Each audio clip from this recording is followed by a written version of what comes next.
Hi everyone, welcome back to Raw FPL. So in this one, it's the Game Week 14 team selection. So yeah, Game Week 13 is just finished, and we had pretty bad game week to be honest. It was Palmer, Saka, Salah, all going absolutely crazy, and then Haaland blanking again. So if you do have Haaland, I think it's probably time to sell to be honest. Although I probably will be looking to get him back in like Game Week 18, which I'll discuss in future videos. But yeah, for this one, Game Week 14 team selection, we've just moved up into the top 1%. So yeah, things going really well.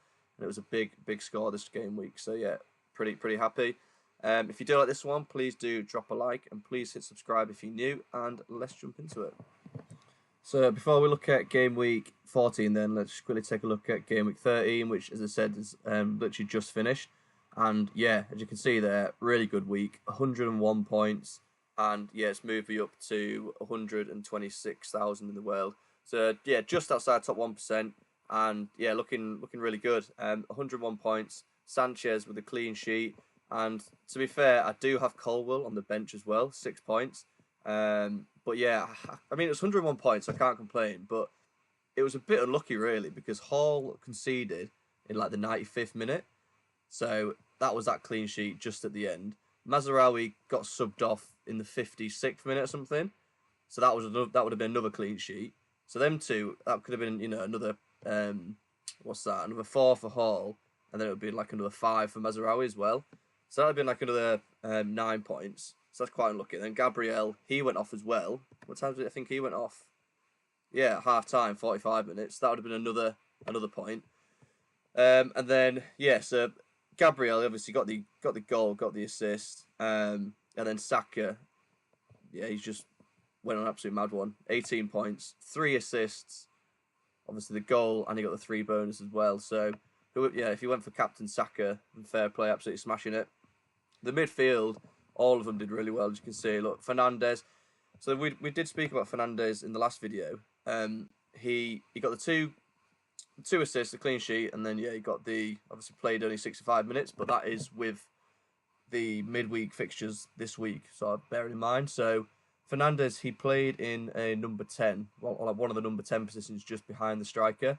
So if he continues to play in that advanced role, then I'm happy to keep him. If he played the number 6 role like he did midweek, I was actually looking to sell him to Bowen, but in this advanced role, you know he's going to play pretty much every game, and the fixtures coming up, these 3 here are pretty bad, but then longer term they look fine, especially over Christmas because you want players who are going to play every game. So yeah, Fernandes for now I'm probably going to keep, and as I mentioned in the next section, I have got quite a few injuries, even though I've just wildcarded. Yeah, so Fernandes 2 assists, 9 points. Salah. So the debate between Salah and Palmer, I just about chose the right captain. Obviously, Salah was on for 3 bonus till towards the end, and then he went down to 2 bonus. So he got 13 points. Palmer, captain, got 14 points. So yeah, in the end, I chose the right captain out of those 2. I wasn't really considering Saka, so I can't be sort of too, I can't beat myself up too much about that. So it was between Salah and Palmer, and there was only 1 point different anyway. But yeah, Salah, he just looks absolutely unstoppable at the moment. He's got Newcastle next, and then the fixtures after that are pretty decent as well. So I think he's the premium to have, as I said last time, alongside Palmer. And then if you can get Saka as well, them 3 together, yeah, they look like the way to go forward at the moment. So yeah, the midfield absolutely smashing it, and then Strand Larsen, the absolute hero, 2 goals, 11 points. I was a bit worried about Cunha, not gonna lie, but yeah, Cunha blanked and Larsen got the 2 goals, so absolutely unreal from Larsen. And the fixtures again really good. The plan was to rotate him with Smith Rowe, and Smith Rowe obviously he just blanked, so that worked really well. But this is where the problem starts now. So Isak went off injured. I'm gonna wait and see what Eddie Howe says, but obviously it's quite a quick turnaround. And to be honest, he's playing Liverpool next, so I think if you've got Isak, you just hold him. If you can bench him, and then just see how it is afterwards. Because again, long term, the fixtures are pretty good. After Liverpool games, got Brentford, Leicester, Ipswich, Villa, and then at this point, I mean, long term he's fine. So yeah, Isak, I'm probably going to hold unless we get news that he's out for a while. If he's only going to miss 1 game, then I'll just keep him. But if he's not, if he's going to be out for a longer time, then I might look to sell him. But yeah, Isak, he went off injured. And João Pedro, I think he was one of the most brought in players this game week. He obviously goes on blanks against Southampton. But yeah, his minutes slightly better. As I said, I thought he'd get about 70 minutes. He got 71 minutes. But his fixtures are so good. So if you brought him in, I wouldn't be too worried. You brought him in for the long term, presumably, not just for this one game. Obviously, Southampton was probably one of the best fixtures, but still, he's got these really nice fixtures coming up.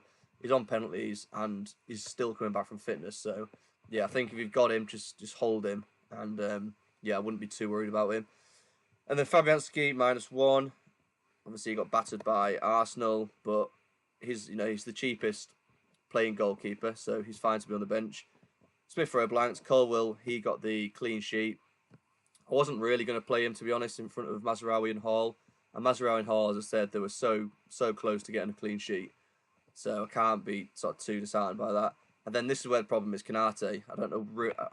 I don't really know what to do with him because there's news going around that he's out for 5 to 6 weeks. So if that's the case, he's going to miss pretty much all of December, and then he might be back for game week 20, 21. So if he misses all of those games, then he's definitely going to be a sell. So it's just who's kind of selling for. So yeah, that's kind of where I'm at. As I said, really good game week, 101 points. We are up to 126k. Like I said, just outside that top 1%. So yeah, things are looking good. And let's go into game week 14. I've got 2 free transfers. So let's just take a look at that now.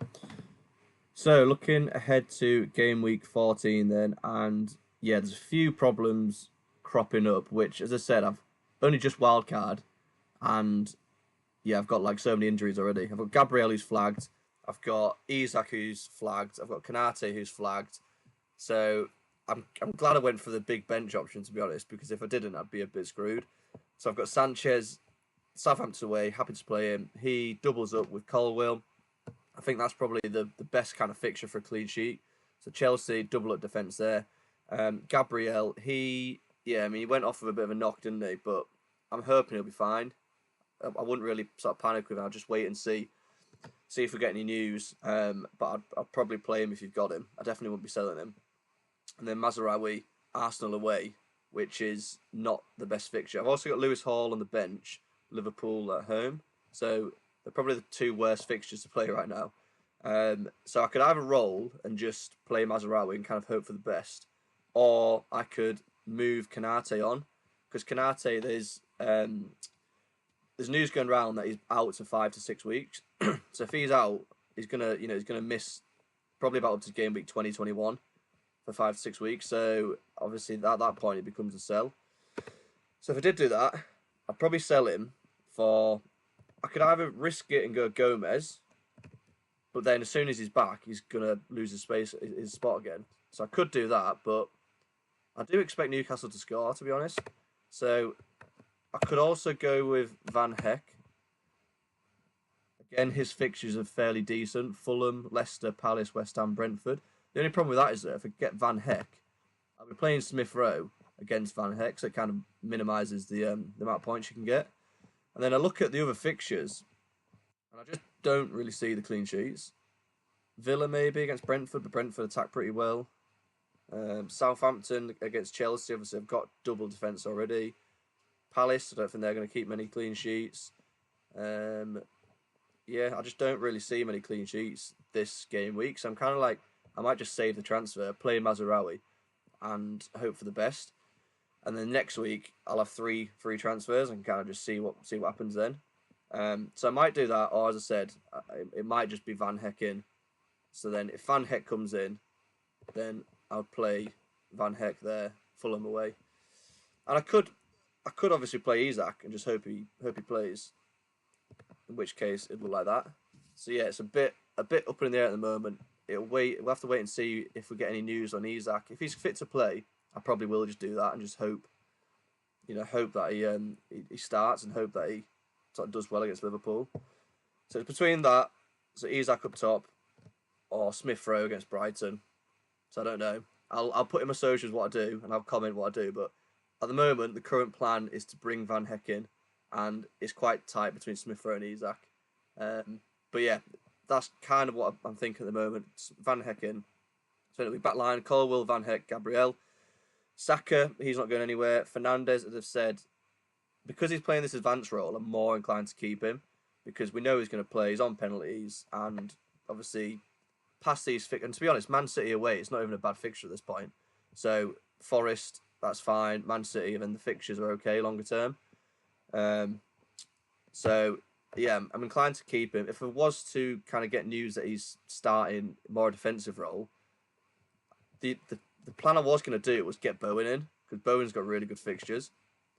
So I could get Bowen in there. He's got Leicester, Wolves, Bournemouth, Brighton. So I do really like Bowen. But as I say, I think I'm probably going to keep Bruno, to be honest. So as I said, that will be Colwill out for that there. Then yeah, Smith Rowe there. So then that's Fernandes. Just going to play him. He's, like I said, advanced roles. So that's fine. And then Salah. So it's between Salah and Palmer for captain.